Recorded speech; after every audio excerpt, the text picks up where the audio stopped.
What up, guys? Before I tell you about muscles and other stuff like that, if you haven't already, please give me a little thumbs up. I promise you the video is going to be good. Hit that subscribe button. Tell a reasonable number of friends.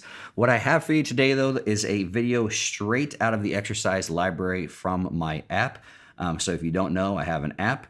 One of the big things on it is it has programs, multiple programs to choose from, depending on the time that you're watching this.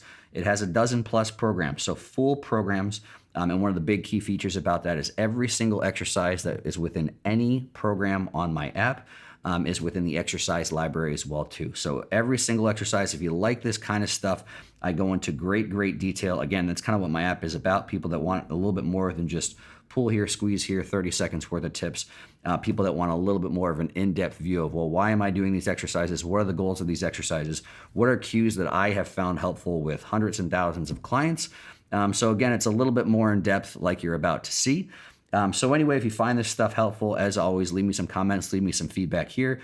And if you really like this kind of stuff, make sure you check out my app. Again, because there's an exercise library full of dozens and dozens and dozens of exercises just like this.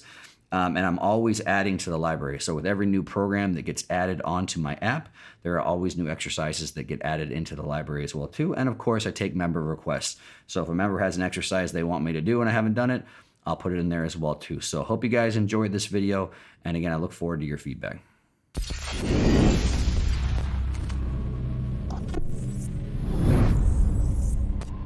All right, guys, so I have some form and setup tips here for a reverse pec deck. First off, make sure it's set all the way in reverse pec deck mode. So every single reverse pec deck should have something here where, again, obviously if it's a pec deck, you're gonna be forward here. If you're doing reverse plot flies, rear delt pec deck, whatever you wanna call it, I'm gonna call it reverse pec deck, have them set all the way forward so you can get into that full stretch position. So setup's the big thing there first. Set up the pins. From there, I say go seat height next. So in general, and again, this isn't a hard fast rule, but I like to set, so when you're actually on the pad, your hands are at or slightly above shoulder height. And I'll show you why I like that position just a little bit in the future. But in general, I like, if you're just looking relative to my body, so relative to if my spine is perpendicular to the ground, I like a slight high to low motion for rear delt flies. I think for most people that'll be slightly more comfortable as far as lining up well with the rear delts. And I also think it's good to help prevent one of the main things that people have happen. Whereas again, not that this is bad, but if you're going more from low to high, yes, your rear delts can do some work, but one arguably can be slightly tough on the shoulder joint, but even bigger is it really sets people up to just want to use their upper traps. So again, if you have something pulling from low to high, it can put yourself again in a position where those traps are going to want to take over. So the way that I do this is, again, either set up at shoulder height or slightly above, and then I take my body position. So again, being that this only moves in this plane, you know, I really can't set this up here and have it do this more from this position to here because the arms don't move, the plane, the machine doesn't move.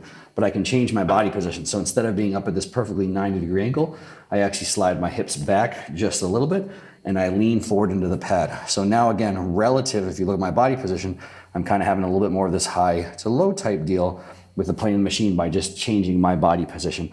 Also, again, if you look at the line of pull and by going from here to here, I'm now actually setting some stuff up more kind of lower traps. Not that I really want them working more or less than my rear delts, but it helps keep upper traps out of it to a certain degree. It also helps you use the chest pad. So if I'm leaned forward here, if I'm all the way flush on the pad, I'll see when people go, it's easy to pull off the pad. So extend your spine off the pad and use some other stuff to move the handles. Whereas if your hips are back and you're leaned forward into the pad, then it's much harder to cheat. So by keeping your body pressed into the pad, your spine, your rib cage, everything's still, the only thing that can really move is going to be your upper arm and rear delts, hopefully doing that motion, and not going to be using any spinal extensor stuff. So those are the things for setup. Set the pin, set the range of motion, set the height of this, again, shoulder height or slightly above. And then from there, a couple things. The first cue I always say to start with is even before I start with the cues, one, how I like to put my hands on the handle here is actually kind of almost taking like a false grip to start. So again, I feel like I put my hand there and I actually want to feel like this is how I'm pushing into most of it, by pushing through the outside of my hand. So when I'm going, I have most of the pressure through the outside butt of my hand. One of the main reasons for that is that way grip is not ending up being the limiting factor. And then also really helps with this kind of out cue. Again, driving through the outside of the hand, which I think helps lead with the elbow, which for most people will help line up better for rear delts.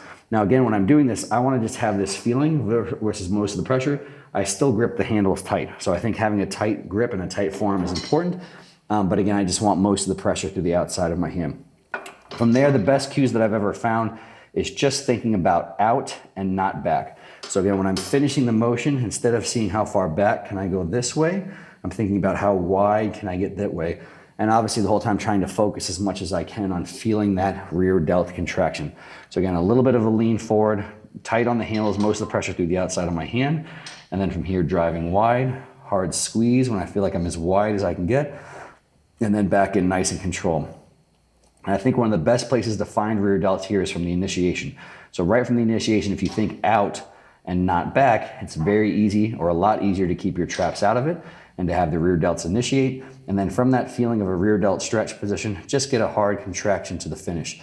And again, here for most people, I think is the end. I could go back further if I really pull my shoulder blades together, but rear delts don't pull the shoulder blades together. They only move your upper arm in that shoulder joint in the side of your shoulder blade, whereas traps are gonna be the main mover if you pull your shoulder blades together.